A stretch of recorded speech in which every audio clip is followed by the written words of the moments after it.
Silence. Merci. Groupe environ 70 établissements spécialisés en ingénierie, donc soit école, soit faculté d'ingénierie pour les pays en fait, où il n'y a pas le concept d'école.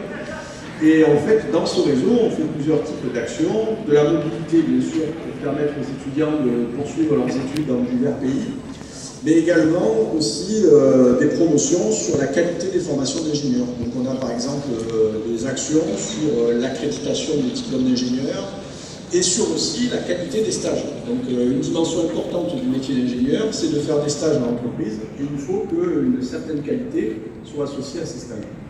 Alors, qu'est-ce qu'on va rechercher dans un stage d'une manière générale?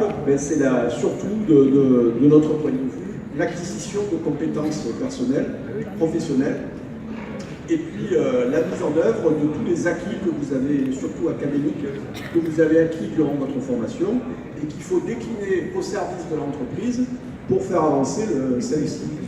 Alors, ça aussi, on va dire, un attrait, c'est que c'est une vraie expérience professionnelle. Quand on fait un stage de 6 mois dans une entreprise, sur le CV, c'est une expérience professionnelle. Quand vous cherchez du travail après, si votre stage s'est déroulé dans les meilleures conditions, eh bien on considère que vous n'êtes pas tout fraîchement diplômé, mais que vous avez déjà 6 mois de business, on va dire, dans une entreprise. Alors il y a un autre effet, comme on dit en France, qui se coule, c'est que si un stage se passe bien, en fait c'est quelque chose qui permet de rapprocher l'entreprise de l'université, de l'école, et d'essayer d'améliorer les synergies.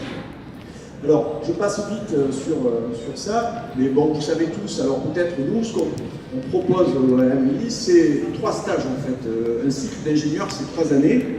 Donc il y a ce qu'on appelle le stage d'exécution pendant la première année, qui est un stage assez court, c'est 1 à 2 mois. Chez nous, en France, ça se fait l'été. Pendant les congés, en fait, les élèves, ils ne partent pas en congé, ils vont faire un stage de 1 à 2 mois. Et dans ce stage, surtout ce qu'on va mettre, comme on a marqué là, l'élève ne va pas participer en tant qu'ingénieur au travail dans l'entreprise, mais il va surtout observer comment ça fonctionne et prendre ce qu'on appelle les règles de fonctionnement d'une entreprise. On n'est plus étudiant, on n'est plus à la fac, on n'arrive plus le matin en cours en se traînant, il faut être à l'heure, il faut respecter les codes de l'entreprise, il y a une hiérarchie, il y a un fonctionnement interne dans l'entreprise. Et ça, il faut vite l'appréhender si on veut être efficace dans l'entreprise. Je peux vous citer un exemple que j'ai eu pas plus tard que cet été. On a une étudiante marocaine qui a été invitée pour faire un stage au maire dans une entreprise à côté d'Aix-en-Provence, à Venelle.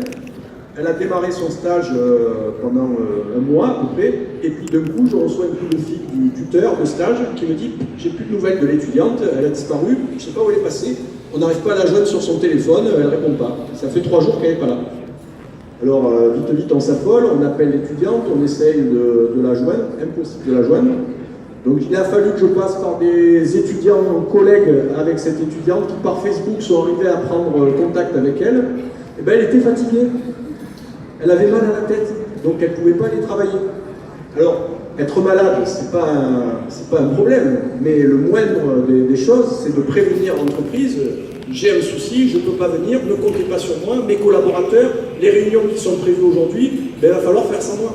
Donc ça, c'est des choses élémentaires qu'il faut vite essayer d'apprendre pour être efficace dans l'entreprise.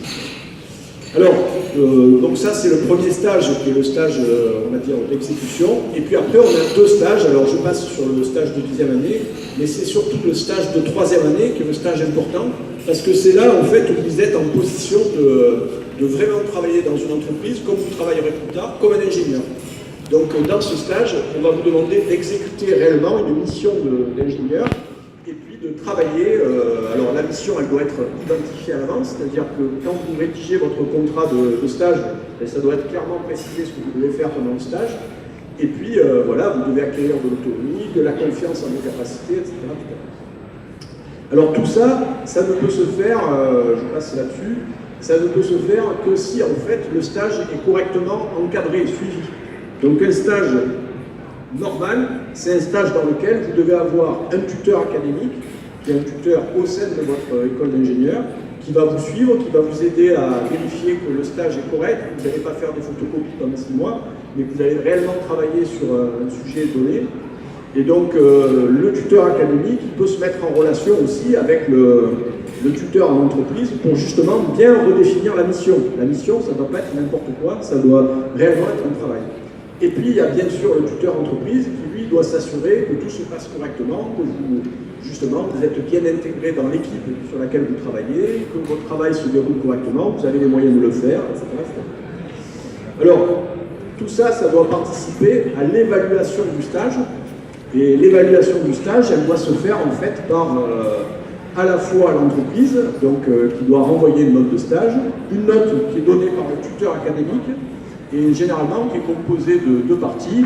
Une première partie, c'est l'évaluation du rapport qui doit être faite, et puis aussi l'évaluation de la soutenance à laquelle vous faites. Et globalement, ce qu'on défend au RMI, c'est que la note du stage, ça doit être une pondération de ces trois notes, de ces trois aspects. Alors, la réussite du stage, évidemment, elle est importante parce que ça nécessite une bonne recherche de stage, un suivi de candidature, un suivi du stagiaire, beaucoup d'items. Ça prend du temps de chercher un stage. Ça ne se fait pas les dernières semaines, la dernière semaine avant la fin des études. C'est 3 mois avant qu'il faut chercher un stage pour trouver un bon stage. Un stage où vous aurez réellement une capacité à évoluer, quoi. Alors c'est pour ça que cette plateforme SEMSEM, elle est faite pour ça. Elle est faite justement pour permettre une démarche de qualité dans la recherche du stage et dans le déroulement du stage. Alors je passe vite là-dessus. J'arrive à ce point-là. Alors ça c'est la transition que je fais sur le programme OMER. Et je passe juste toujours un peu de temps sur ce slide qui est révélateur pour nous, surtout nous enseignants dans les écoles d'ingénieurs. Sur ce slide, vous avez, alors en bas, c'est des statistiques qui sont données par la base européenne de statistiques Eurostat. Donc il y avait une étude qui avait été faite sur le taux. Alors ici, ce que vous avez, c'est le taux de chômage. Et les couleurs ici, alors là vous avez les pays, donc ça va de l'Algérie à la Tunisie ici. Et les couleurs, ça code ce que vous avez ici, qui est ce qu'on appelle la classification ISCED. C'est International Standard Classification for Education. Donc ça part de 0, il n'y a pas d'étude qui est faite. Et là, sur cette étude statistique, ça s'arrête à l'EXTED 6, qui est le niveau bachelor, licence. Et ce qu'on voit clairement, c'est qu'on voit que dans la plupart des pays qui sont représentés ici, plus vous êtes diplômé, plus le taux de chômage est grand. C'est quand même assez paradoxal, puisqu'on est censé vous donner en fait des outils pour travailler de manière et de vous insérer de manière forte dans l'industrie. Et en fait, ce qu'on s'aperçoit, c'est que les formations, souvent, elles peuvent être un handicap, presque paradoxalement, à l'emploi. Alors, la situation pour les niveaux ingénieur et master, elle est un peu meilleure. Elle n'est pas malheureusement une partie intégrante de cette étude. C'est les ISCED 7 et 8 qui vont master, doctorat, donc ça va plus loin. Donc la situation est un peu meilleure, mais c'est quand même pas terrible. Donc ça interpelle quelque part sur la capacité qu'on doit avoir à proposer des solutions pour ça. Alors la solution que l'on a, nous, c'est en appui aussi sur des données qui viennent de la World Bank, qui disent que pour 42% des entreprises de la région, alors c'est Middle East et North Africa, donc c'est Méditerranée, quoi, globalement, on ne recrute pas des jeunes parce que les compétences, elles ne vont pas avec ce qui est recherché dans l'entreprise. Donc il y a un mismatch quelque part entre ce qu'on apprend, on va dire, dans les formations d'ingénieurs, à l'université pour faire large, et les métiers et les compétences qui sont attendues par les entreprises. Alors, qu'est-ce qu'on propose nous pour faire ça? Eh bien, c'est surtout le renforcement de l'employabilité par la pratique de stages, mais de stages qui se font pour le coup à l'international, d'accord? Donc, dans un pays étranger. Alors, ce programme, il a démarré en 2015, il a été labellisé par l'Union pour la Méditerranée en 2015, et en fait, l'idée, c'est d'abord d'essayer de faire en sorte que les Méditerranéens, ils restent en Méditerranée, qu'on profite de leur talent pour développer la zone économique méditerranéenne, pas qu'ils partent en Asie ou en Afrique ou en Amérique du Nord. Surtout essayer